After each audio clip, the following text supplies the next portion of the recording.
എനിക്കൊരു സംശയം. സംശയം സംശയങ്ങൾ പറയും. സംശയമല്ലേ പഠിക്കണേന്റെ ലക്ഷ്യം. നമ്മളെ ഭൂമി വട്ടത്തിലല്ലേ? അപ്പൊ ഈ അടിയിൽ നിൽക്കണോരെന്താ താറ്റിക്കാടാത്തെ? അല്ലെങ്കിൽ പിന്നെ ഒരു തലകുത്തനെയോ നിൽക്കണത്? അതോ, ഈ ഭൂമി എന്ന് പറഞ്ഞാൽ അതിന്റെ കേന്ദ്രത്തേക്ക് എല്ലാരും ഇങ്ങനെ ആകർഷിക്കുന്നുണ്ട്. അതാണ് ഈ ഗുരുത്വാകർഷണം എന്ന് പറഞ്ഞാൽ.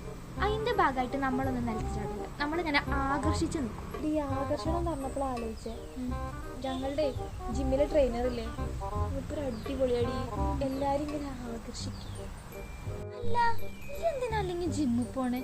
അതിന് എത്തുമാത്രം തടിയുണ്ടോ? ഇല്ല, തടിയില്ല. തടിക്കാൻ തന്നെ അല്ലേ ജിമ്മിൽ പോണത്. തടിക്കാൻ അങ്ങനെ ജിമ്മിൽ പോകേണ്ട ആവശ്യമൊന്നുമില്ല. ഈ വല്ല ധ്രുവ പ്രദേശങ്ങളിൽ താമസിച്ചാൽ എന്റെ തടി തന്നാലോ കൂടും. ധ്രുവ പ്രദേശങ്ങളിലോ? നമ്മൾ നിൽക്കുന്നത് ഭൂമധ്യരേഖയില, അതുകൊണ്ടാണ് എനിക്ക് തടി കുറവ്.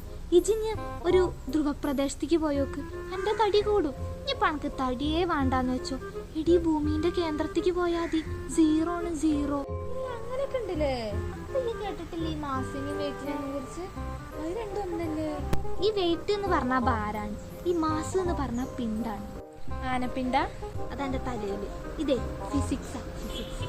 ഓ, നമ്മളും കുറെ ഫിസിക്സും കെമിസ്ട്രി ഒക്കെ കണ്ടതാ. അല്ല ഇവിടെ ഇതൊക്കെ ആരെങ്കിലും വിശ്വസിക്കുമോ? വിശ്വസിക്കേണ്ട, ആരും വിശ്വസിക്കേണ്ട.